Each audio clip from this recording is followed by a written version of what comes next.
Praise the lord. దేవునికి మహిమ కలుగును గాక. అందరూ బాగున్నారా? ఈరోజు దేవుడు నీకు ఇచ్చిన వాగ్దానము రండి కలిసి ధ్యానించుకుందాం. యోహాను సువార్త 11వ అధ్యాయము 25వ వచనం. పునరుత్థానమును జీవమును నేనే, నా యందు విశ్వాసం ఉంచేవాడు చనిపోయినను బ్రతుకును. ప్రియమైన దేవుని బిడ్డ, ఎంతో శ్రేష్టమైన వాగ్దానము పరలోకపు తండ్రి ఈరోజు నీకు అనుగ్రహిస్తున్నాడు. ఈ లోకంలో మరణము రుచి చూడకుండా, చావు మింగివేయకుండా ఎవరునూ శాశ్వత కాలము జీవిస్తూ ఉండలేరు. ప్రతి ఒక్కరూ మరణము రుచి చూడాల్సిందే. పుట్టుట గిట్టుటకే అని నానుడి మనము గమనిస్తాం. ఈరోజు దేవుడు నీతో నాతో మాట్లాడుతున్నాడు. ఓ మరణమా, నీ విజయం ఎక్కడా? ఓ మరణమా, నీ ముళ్ళు ఎక్కడా? మరణపు ముళ్ళును ఆయన సిలువలో జయించాడు.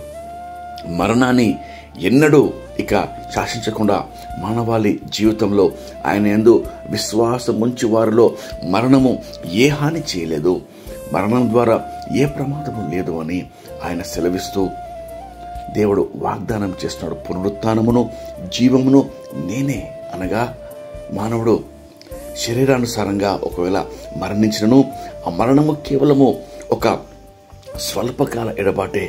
తర్వాత క్షయమైన ఈ శరీరము అక్షయంగా మార్చబడును, మట్టి శరీరము మహిమ శరీరంగా మార్చబడును.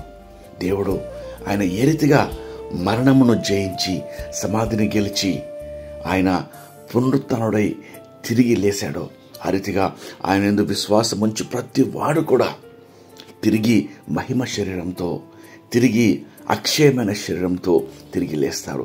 మహిమలో నుండి అధిక మహిమలోనికి యేసుక్రీస్తును పోలి జీవిస్తారు అని దేవుడు గొప్ప వాగ్దానము అనుగ్రహిస్తున్నాడు.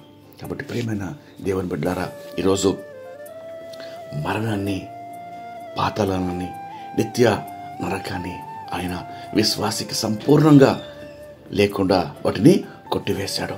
అయితే ప్రశ్న, ఈరోజు నీవు యేసుక్రీస్తు యందు విశ్వాసం ఉంచుతున్నావా? నీ పాపములు ఆయన రక్తంలో కడుక్కున్నావా? ఆయనకు సాక్షిగా జీవించుటకు ఒక తీర్మానము చేసుకున్నావా? దేవుని వాక్యం సెలవిస్తుంది, నీ కొరకు నా కొరకు ప్రపంచంలో ఉన్న ప్రతి మానవాళి పాపముల కొరకు ఆయన సిలువలో అప్పగించబడ్డాడు. తలపై ముళ్ళ కిరీటము, చేతుల్లో మేకలు, పాదములకు శిలలు, శరీరమంతా నలుగొట్టబడింది, దున్నబడింది. ఆయన మరణించాడు, కారణము నీ పాపముల కొరకు. మరి ఆయన మరణం జయించి తిరిగి లేచాడు నిన్ను నీతిమంతునిగా చేయటకు. ఈరోజు ఆయన విశ్వాసం ఉంచు ప్రతివానికి నశింపక నిత్య జీవం పొందినట్లు యేసుక్రీస్తు నీ కొరకు నా కొరకు ఆయన ఈ గొప్ప బలియాగము చేశాడు.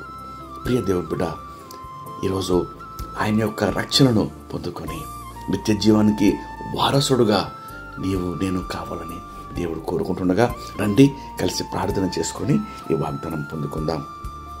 ప్రార్థన.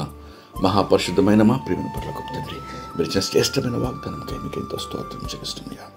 పునరుత్థానమును జీవమును నేనే, నా యందు విశ్వాసం ఉంచేవాడు చనిపోయినను బ్రతుకునని సెలవిస్తున్నారయ్యా.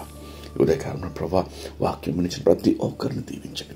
నేనే మార్గము, నేనే సత్యము, నేనే జీవము, నా ద్వారా తప్ప ఎవడనూ తండ్రి యొద్దకు స్వర్గానికి చేరుకోలేడని ప్రభా వాక్యం సెలవిస్తున్నారు తండ్రి. అయ్యా, ఉదయకాలం ప్రభా ఇంకా రక్షణ పొందక, మిమ్మల్ని ప్రభా హృదయంలో స్వీకరించక, ఇంకా ప్రభా అయ్యా మీకు దూరంగా ఉన్న ప్రతి ఒక్కరిని జ్ఞాపకం చేసుకోండి ప్రభా. అయ్యా, నేటి రక్షణ దినము ఇదే మిక్కిలి అనుకూలమైన సమయం అంటున్నారు దేవా. తమ హృదయాలు నీకు అర్పించి ప్రభు మీ రక్తం ద్వారా పాపములు కడుక్కొని పరిశుద్ధులుగా, విశ్వాసులుగా అయ్యా నిత్య జీవానికి వారసులకు కృప వీళ్ళందరికీ దయచేయమని, దీనంతటి కావాల్సిన కాపుదల భద్రత ప్రార్థనలు ఎక్కిపెచ్చిన వారందరికీ అనుగ్రహించమని, బర్త్డేస్ ప్రభా, యానివర్సరీ చెప్పుకుంటున్న వారిని ప్రభా దీవించి ఆశీర్వదించమని, దీనంతటి కావాల్సిన కృపతో ఈ బిడ్డలు నింపమని యేసుక్రీస్తు నామములో వేడుకొంచు ప్రార్థిస్తున్నాం తండ్రి. ఆమేన్. దేవుడు మిమ్మల్ని దీవించును గాక. ప్రేమతో సంఘ కాపరి ఎల్బెతల్ సువార్త.